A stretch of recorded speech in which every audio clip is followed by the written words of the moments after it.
Joe here with the Rideshare Guy, and today we're going to discuss some issues that Uber needs to fix with their driver app.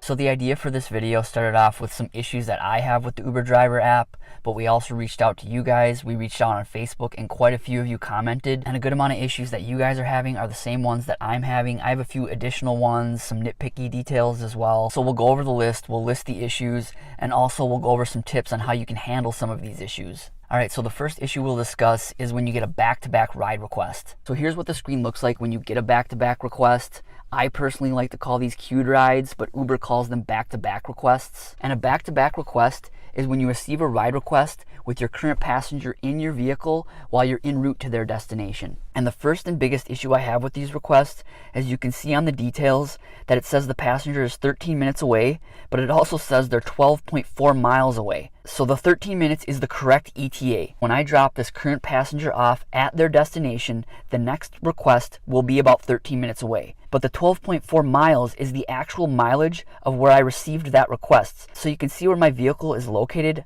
We're still quite a ways away from my current passenger's destination. And that distance plus the distance to the next passenger is calculated in that mileage calculation. And what that mileage calculation should be is the distance from my current passenger's destination to that passenger's pickup location, not the distance from where I accept that back-to-back ride request. I have no idea why they give the correct ETA in terms of time, but they give you this mileage. And I've received these requests enough now to know that the time is what I need to look at and not the mileage. And I can also look on the map and see how far away with that green dot where the next passenger will be. But there are times where you're in the middle of a ride, you get one of these requests, you might be interacting with your passenger, you have to react to this request, and I look at the screen and sometimes it can be confusing with this disparity between the ETA and the mileage estimate. This is a simple fix and something that Uber should address. Alright, driver app issue number 2. On Facebook, John Murphy commented, when you arrive at a location, the timer doesn't start when it is supposed to. I have this happen to me all the time. You arrive at the passenger's pickup location and it just has that rider notified message there. Instead, it should look like this. It should have the rider notified message there and then it should have the countdown timer right below it.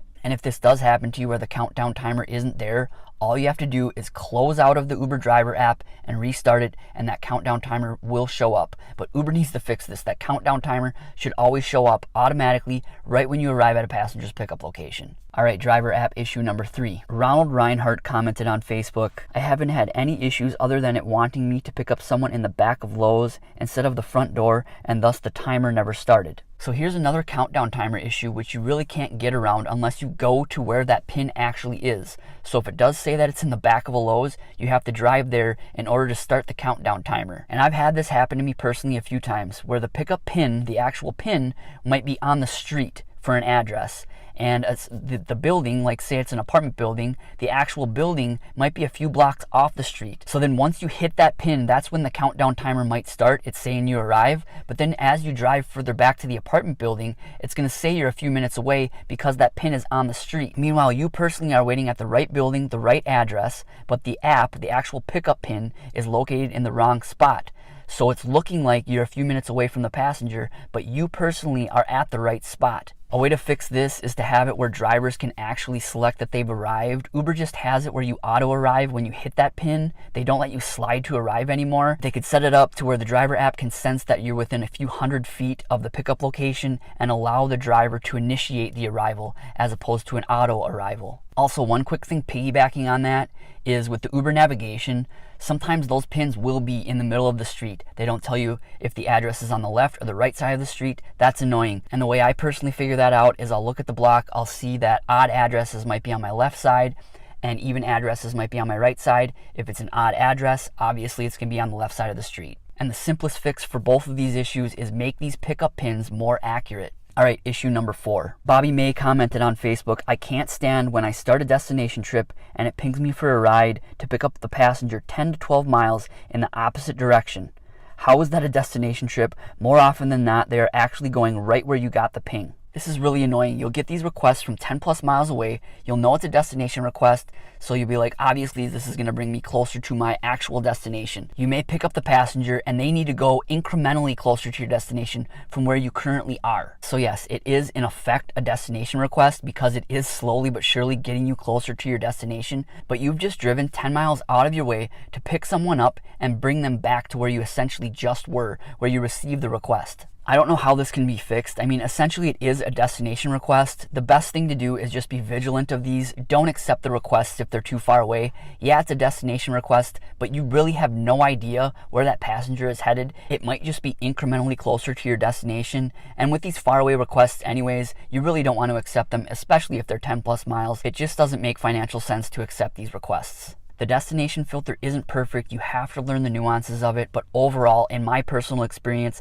it works really well. All right, and issue number 5, and I'll call these nitpicky details. These are my personal critiques of the driver app. Number 1, when I have the driver app open and it's on my screen, it's viewable, I'm using the navigation, it overheats my phone and sets the dim setting to fit, like I can't go any higher than 50%. It's a mechanism within the iPhone, I think, to prevent the phone from having to shut down from overheating, but it's an annoying thing, especially on a really sunny day when I've got my phone mounted on my dash, I've got my sunglasses on, I can't get that brightness above 50%. I can really barely see the screen. And I know this issue is specific to the Uber driver app because when I use Google Maps as my navigation, it never dims the screen. It works well. And it's not a brightness issue or an auto brightness issue with my iPhone. I'll see that my brightness is set to max brightness, but I know that it's only hitting about 50%. And number 2 is a Bluetooth issue. So I personally listen to podcasts with a Bluetooth earpiece, and I'll receive a ride request. I'll go pick up the passenger. I'll turn the podcast off, pick the passenger up, and when I press the play button